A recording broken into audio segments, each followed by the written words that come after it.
दोस्तों, big boss का एक पर्दाफाश करते हैं क्योंकि सवाल बहुत गंभीर है। वीडियो को लास्ट तक जरूर देखना, क्योंकि जो आपने देखा था बिग बॉस शो के अंदर मीडिया के लोग आए थे सवाल जवाब करने के लिए कंटेस्टेंटों से, तो सबने अपना अपना इंटरव्यू दिया।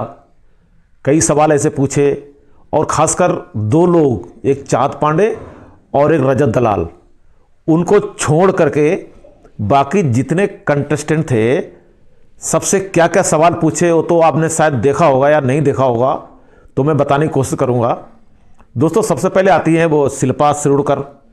तो उनसे सवाल सिर्फ घर के बारे में ही पूछे थे, बिग बॉस शो के रिलेटेड, बाहर के सवाल पूछे नहीं।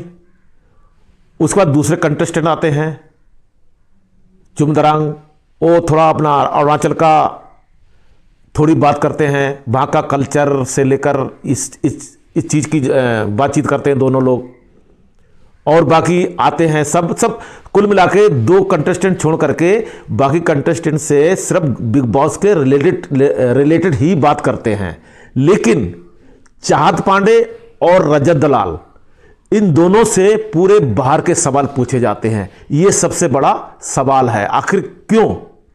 चाहत पांडे आई तो चाहत पांडे से उनका राजनीति के रिलेटेड पूरे सवाल पूछे गए। वो आम आदमी पार्टी के, ठीक है, बोर्ड से खड़ी हुई थी, विधानसभा चुनाव हुआ था मध्य प्रदेश का, तो जैसे भी हो कितने वोटों से हारी वो भी उन्होंने बताया।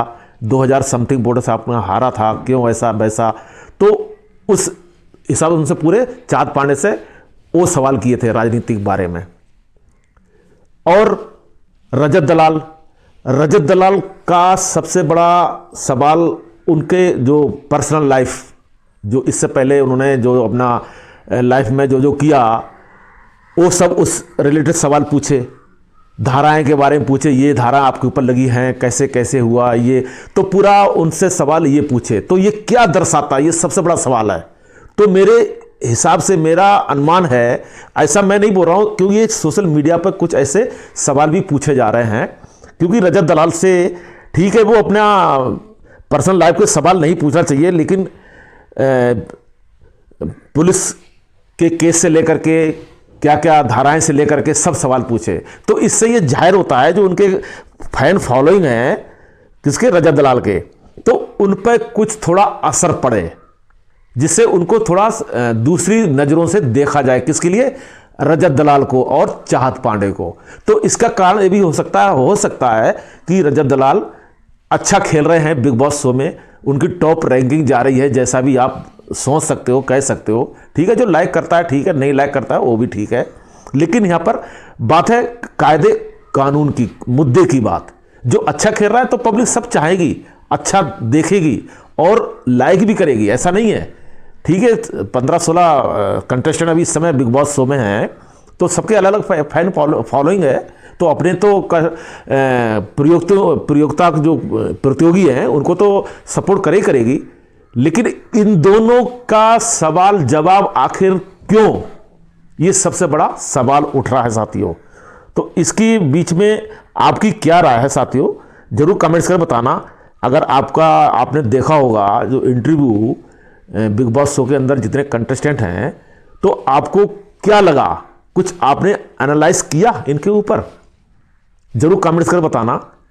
क्योंकि इस मुद्दा है, अब मुद्दा क्या है, या तो इसके दो ही कारण हो सकते हैं, या तो इनको इनके फैन फॉलोइंग हैं उनके अंदर कुछ गलत नेगेटिव जाए, वो हो सकता है एक कारण। एक कारण ये हो सकता है कि वो अच्छा खेल रहे हैं बिग बॉस शो में, तो ये भी इनको किसी हालत में इनको ले डाउन करना है, क्योंकि बाहर के वोटों से ही सब फैसला होता है, बाहर के वोटों से ही इलेक्शन सब उसी से होता है। तो मैं समझता हूँ ये भी एक कारण हो सकता है। तो दोस्तों, इसमें आपको क्या लगता है, क्या ये सही है जो इंटरव्यू लिया था बाकी और इन लोगों के साथ में, इनमें दोनों में फर्क है? मुझे तो क्लियर साफ पक्षपात नजर आया। अगर मेरी ये कमेंट है तो पक्षपात क्लियर नजर आया। आपकी क्या राय है कि जो कमेंट्स कर बताना। नमस्कार।